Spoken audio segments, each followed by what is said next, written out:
2024 మే నెల 1వ తారీఖు నుండి 31 వరకు వృషభ రాశి ఫలితాలు. తులా వృషభయోర్భృగు. ఈ వృషభ రాశికి శుక్రుడు అధిపతి. ఈ శుక్రుడు ద్వాదశంలో బాగున్నాడు. అయితే ఈ రాశి వాళ్ళకి కుజుడు, రాహువు, శుక్రుడు తప్పితే మిగతా గ్రహాలు బాగాలేవు. అంటే కుజుడు వల్ల మరి భూమి మీకు కావాల్సినటువంటి వస్తాయి. భూమి కొనుక్కోవడానికి అవకాశం ఉంది. శుక్రుడు వల్ల కూడా ఇల్లు కొనుక్కోవడానికి అవకాశం ఉంది. శుక్రుడు వల్ల వివాహాది శుభకార్యాలు బాగుంది. అయితే కుజుడు, రాహు వల్ల మీకు ఇంతకు ముందు రావాల్సిన డబ్బు ఏదైనా ఉండి అదేనా లేకపోతే ఆస్తులు కానీ కబ్జాలు ఉండి మీకు స్వాధీనం కాక, అదే కోర్టులో ఏదైనా ఉండి ఈ కోర్టులో మీకు ఏది పరిష్కారం కాక, ఇది కాదు, ఈ ఆస్తి మన స్వాధీనం కాదు, లేకపోతే ఈ డబ్బు లిటిగేషన్లో ఉండి ఈ డబ్బులు రావు అనే పరిస్థితి ఉన్నట్లయితే ఈ నెలలో ఈ రాశి వాళ్ళకి అటువంటి సమస్యలని తీరిపోయి మీ డబ్బు కానీ మీ ఆస్తి కానీ మీకు స్వాధీనం కావడానికి బాగా అవకాశం ఉంది. తర్వాత కుజుడు బాగుంటాం కాక బుధుడు కూడా బాగున్నాడు. ఈ బుధుడు వల్ల వ్యాపారం బాగా సాగడానికి అవకాశం ఉంది. తర్వాత శుక్రుడు కూడా బాగున్నాడు. ఈ శుక్రుడు వల్ల ఇల్లు కొనుక్కుంటాడు. అయితే రెండు గ్రహాలు ఏమిటి, రాహువు, శుక్రుడు, ఈ 2 గ్రహాలే బాగున్నాయి. బాగున్న గ్రహాలు ఏమిటాయంటే శని, బుధుడు, రవి, గురువు, కేతువు. మరి ఈ గ్రహాలు పూర్తిగా బాగాలేవు.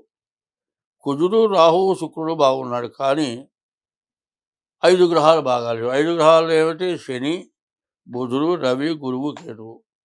దాదాపుగా ఈ రాశి సరిగా లేదు అని చెప్పడానికి బాగా అవకాశం కనబడుతుంది. ఈ రాశి ఎట్లా అవుతుంది, కృత్తికా నక్షత్రం 2, 3, 4 పాదాలు, రోహిణి నక్షత్రం 4 పాదాలు, మృగశిర నక్షత్రం 1, 2 పాదాలు కలిసి వృషభ రాశి. ఈ వృషభ రాశికి శుక్రుడు అధిపతి. శుక్రుడు బాగున్నాడు. తర్వాత కుజుడు బాగున్నాడు, రాహు బాగున్నాడు. 8 గ్రహాల్లో 3 గ్రహాలే బాగున్నాయి, మిగతా 5 గ్రహాలు కూడా బాగాలేవు. అందువల్ల ఈ రాశి వాళ్ళు చాలా జాగ్రత్త పడడం చాలా అవసరం. తర్వాత ఈ సంవత్సరం ఎట్లా ఉందంటే, ఈ సంవత్సరాన్ని ఏమన్నారు, క్రోధినామ సంవత్సరం.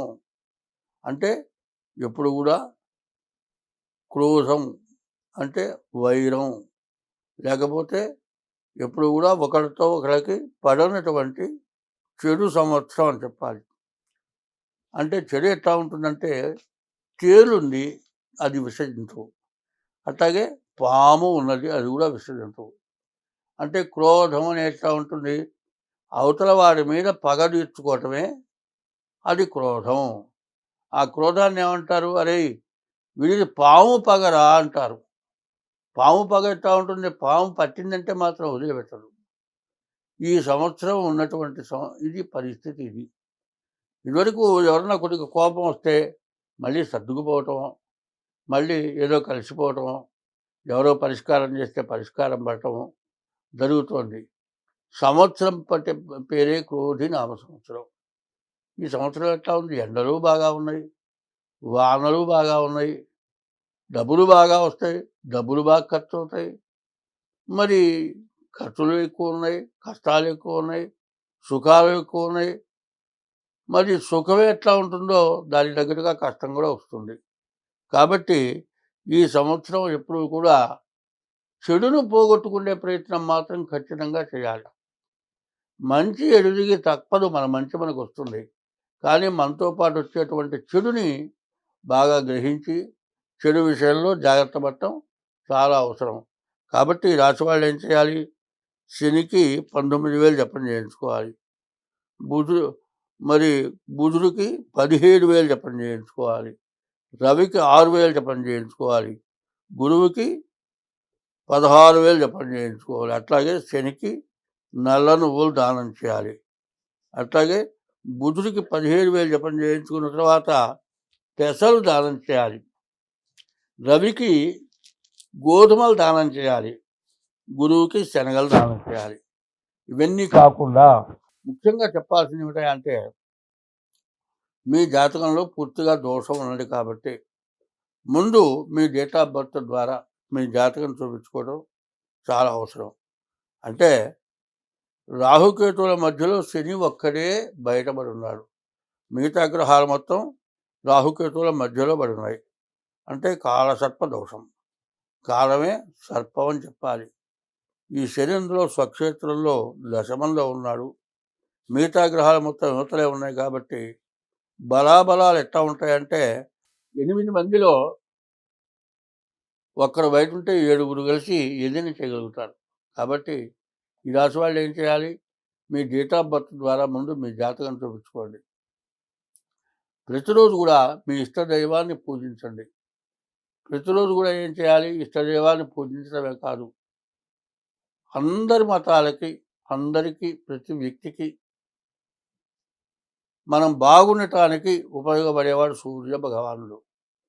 ముందు సూర్యుడికి నమస్కారం చేయాలి 3 వేళలా. ఇది కాక మీ జాతకం చూపించుకోవాలి.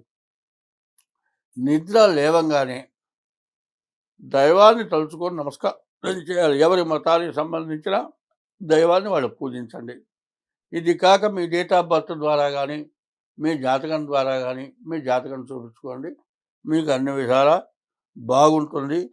పైన ముఖ్యంగా చెప్పాల్సింది ఏమిటంటే ఈ రాశి వాళ్ళు వివాహాది శుభకార్యాలు చేసుకోవాలి అంటే ఆగస్టు దాకా శుభలగ్నాలు లేవు.